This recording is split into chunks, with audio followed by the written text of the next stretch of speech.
Well, you thin blue line lovers, here's another video for you. When you support these policy and code enforcers, this is what you're supporting. You don't understand you're supporting treason, human rights violations. You don't understand that's what you're supporting. Tyranny.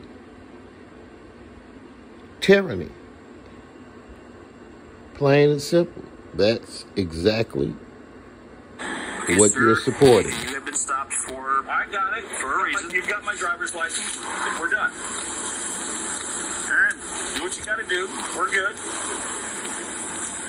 I'm actually... Can I get a phone number from you? Once again, I don't answer questions. You've got my driver's license. You got it. You got what you need to know. Be back in a few minutes. As we covered a moment ago, David has provided his driver's license, insurance, and registration and has satisfied his legal responsibilities, including providing the officer with his address. You are not required to provide a phone number. In David's words, Officer, I understand your position in this. However, in the advice of counsel, I've been instructed not to answer any questions pursuant to Treasonous versus Texas and required to immediately raise Fifth Amendment protections. I don't answer questions. He mentions Treasonous versus Texas, where police in Houston questioned a man prior to being placed in custody or receiving Miranda warnings during a murder investigation. Treasonous answered all of their questions until the police asked whether he thought that the casings found at the murder scene would match the shotgun the police found in his house. Only then did he remain silent. He was charged with murder, tried, and convicted on the basis of evidence that he had remained silent during police questioning before he was arrested and giving his Miranda warnings. Treasonous claimed that the court should not have admitted evidence of his silence because of the Fifth Amendment privilege against self-incrimination, arguing that allowing evidence of his silence would violate the Fifth Amendment by forcing him to speak or have his silence be used against him. The prosecution used his failure to answer as evidence of guilt because he did not remain silent prior to the questions regarding the shell casings, which was prior to being placed in custody or receiving Miranda warnings. All of this indicates that you should never answer questions before, during, or after an arrest, and more importantly, that you must explicitly raise your Fifth Amendment protections. The only issue is, sometimes you'll need people like Officer Watts, who will call for backup and add charges if you dare use your right to remain silent. My party is refusing to answer questions. I'll be hearing momentarily into the call. Now, as soon as dispatch heard that, 32, go ahead and just send me a second, please. they should have asked him, do you have while he writes David's citation. Do you have his driver's license? Yes, I do. He doesn't have to answer any more questions.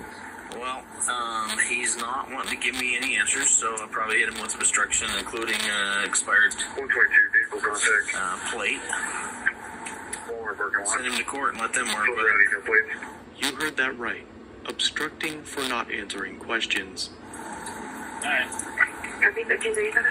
So, what'd you charge him with? I didn't charge him with anything last time. He got called in for not wearing a mask at Natural Grocers, and it basically caused a disturbance, and then it was the same thing. He refused to answer any questions. I think if you tell him to do something, he'll do it. I asked him for his address. He refused to give it to me. Yeah, I asked him for his phone number. He refused. I think if you're like, give me your address, I'll do it. But maybe I should phrase it in, I need your address or I'm going to charge you with instructions or it's expired. Yeah, I would go to just...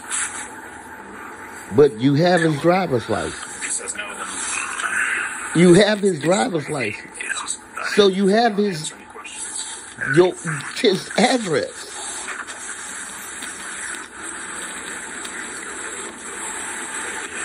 You have his driver's license, so you have his address. Okay. So here's the thing. Yeah. All right. I am going to give you a ticket today. Yeah. If you refuse to give me any more information as far as your address or phone number, I'm going to charge you with obstruction as well. Listen, I'm super excited to show you what I booked today. Yeah, I mean, this is what you bag. What the elements of obstruction are? It's not cooperating with law enforcement in an investigation. No, it isn't.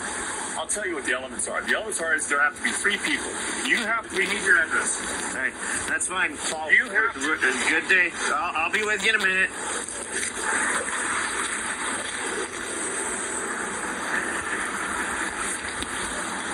I mean, this is insanity. Why? Good work. Why put people through all of this? So, he is not wanting to give me anything, so he's probably talking to his attorney right now. Yeah, last time he told me he was hoping next time he is contacted by law enforcement that we arrest him so he can fake an injury and get paid out. Really? As part of his retirement plan. Really? Lying to law enforcement while being questioned, falsifying or destroying any potentially incriminating documents that are being sought after by law enforcement during a criminal investigation would qualify as obstruction. For a person to be convicted of obstructing justice, that person must not only have the specific intent to obstruct, but that person must know that a proceeding was actually pending at the time, and there must be a connection between the endeavor to obstruct justice and the proceeding, and the person must have knowledge of this connection. Nowhere in Colorado's revised statutes does it qualify exercising the Fifth Amendment as obstructing. The officers mute their body cams for nearly 10 minutes while Officer Watts writes the citations. It is on. I just, Do you know what the elements of obstruction are? yeah, it's the hindering a penal investigation. So this is, okay. Yeah, right, there's your ticket. Let me There's your ticket. There's your information. And here's my card. Have a good day, sir. Have a good day. Wow. This is what you support, the thin blue line. I'll leave mine alone, don't mind. They just out there violating human rights, After giving violating the David his citation, Constitution. Officer Watts leaves abruptly. David fought the charges in court and beat both, as the elements for obstruction were absent, and simply reading Colorado Revised Statute 42-3-114 reveals that expired registration only applies to the vehicle's owner. He is currently pursuing legal action. The takeaway from this case is a recurring theme that we see in almost every video we watch. Law enforcement officers are becoming increasingly more Look at this ignorant shit. of the law. Either that or Terrorists. purposefully abusing This their is what you powers to support. retaliate against members of the public that exercise Terrorists. their constitutional rights, or both. Violate your human rights for politicians. Terrorists violating your human rights for politicians. Terrorists violating your human rights for politicians. Terrorists violating your human rights for politicians. Terrorists violating human rights for politicians. Terrorists violating human rights for politicians. That's all police are. And if you support them, you're supporting tyranny. You're supporting tyranny.